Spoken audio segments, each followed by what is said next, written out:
If you're ever new to Formula Apex and feel like everyone around you is just too fast, you feel like you may never be able to reach their level of speed, remember, everyone was once a beginner, and these following 10 tips is guaranteed to help you advance the game and maybe become an even faster driver. The first tip is to ensure that you have a steady FPS when playing Formula Apex.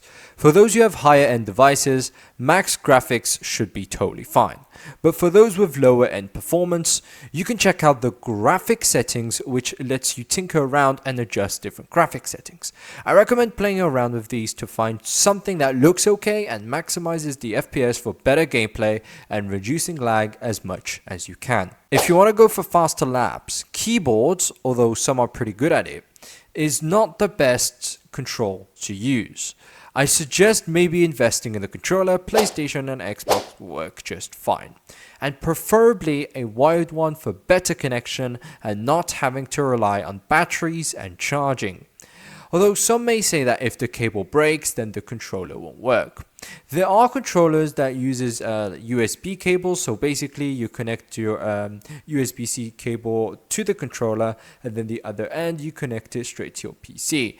And if for any reason that cable breaks, you can just replace it. If your mouse is your only alternative, it could be worth trying to learn how to use it, as it is used by many of the faster drivers and it's the known method to set the fastest laps.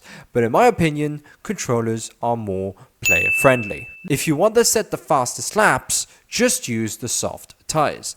They have the most grip and gets you the fastest laps. Although this tip may be quite obvious to many people who always play this game, new players to Formula Apex or people who are new to F1 in general may not understand on why there are these three tire choices. As I mentioned in my previous video, we can check out right over here. Don't bother too much with the other tire options. Go for the red tires, which are the soft tires. When you start the game, you have a few options for beginner cars. I recommend choosing one and sticking with it. The choices are this, like you have these Williams and then these other custom teams. So you choose one and you fully upgrade it. Don't focus on anything else. Every bit of money you get, upgrade it on your car of choice. And as soon as you have done that, then you should aim for one of the top 2023. Note, a fully upgraded Williams is not the same as a fully upgraded Red Bull. Or aim for even a 2021 car, which has a similar price to those top teams, but it's literally the fastest car in the game. And it has insane grip, insane handling, insane speed. The point I'm making is with the fastest cars, it's easy to set those faster laps and get money quicker. This next tip is a continuation from the previous point, however, it's less beginner friendly. The older the car in the game, the more money per lap the car will bring you on average. For example, in Hockenheim, a 2023 car can do a 105 lap on average, and that will bring you a max of £60,000. But a 1990s car will bring you £1,000 per lap at just a cost of around 10 seconds per lap. Hello, Zach, the really cool editor here. So basically, there is a bit of a mistake. I didn't mean to say 1 minute 15 to get £100,000. That is incorrect. It's actually 1:13, so it's like 8 seconds. Although it's just a 2-second difference, it can be quite significant. If you do the maths of this data, the 1990s car will do around 48 laps, which will bring you £4.8 million per hour. That is assuming each lap that you reach the lap time threshold and you don't get any invalidated laps. However, in the 2023 cars, you will do more laps, but because of the amount of money you get, you only get around £3.4 million per hour, assuming the same conditions are met.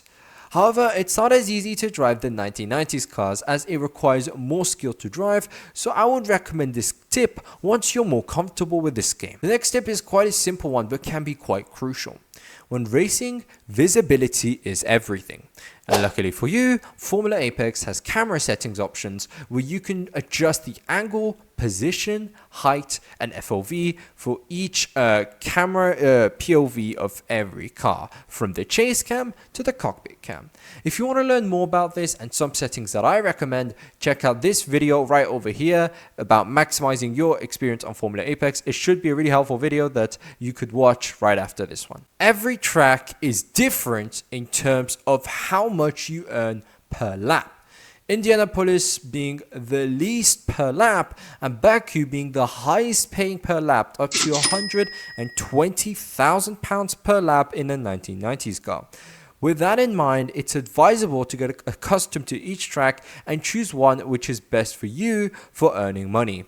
But be warned, some tracks aren't as friendly as Hockenheim. Next point is a bit specific. Basically, in tracks like Hockenheim, there's a weird glitch where when you are on your outlap, your lap timer doesn't start because you spawned after the finish line and not before it. So if you get a cut on that outlap and get a track limit invalidation on that lap, then when you reach the hot lap, the first sector is automatically invalidated, which can be quite frustrating. The simple solution to this is when you spawn the car in the pit lane, just reverse your car to cross the line and then go for your outlap. A bit annoying, but it works. The next tip is if this is your first time playing this game, you should use the racing line to help you learn, obviously, the racing line and braking points of each track. As soon as you start learning better, where to go, you can disable it and push the limit to try and set the fastest laps you can. And last but not least, if you prefer a different scheme for controls, you can customize both keyboard and controller keys in the settings. Here you can map the controls to your liking. In general, the default settings are fine, but if you really need to, feel free to do so. And that's about it for my top 10 tips. If anyone with experience in this game has any more tips, feel free to share them in the comments down below. I hope this video has given you the knowledge you need to grind in this game, and with that, I'll see you in the next one. If you have enjoyed this video, do make sure to like and subscribe. Consider becoming a YouTube member or sending a super thanks to support the channel. And thank you to Rootcell and Beast for being ultimate members. Goodbye.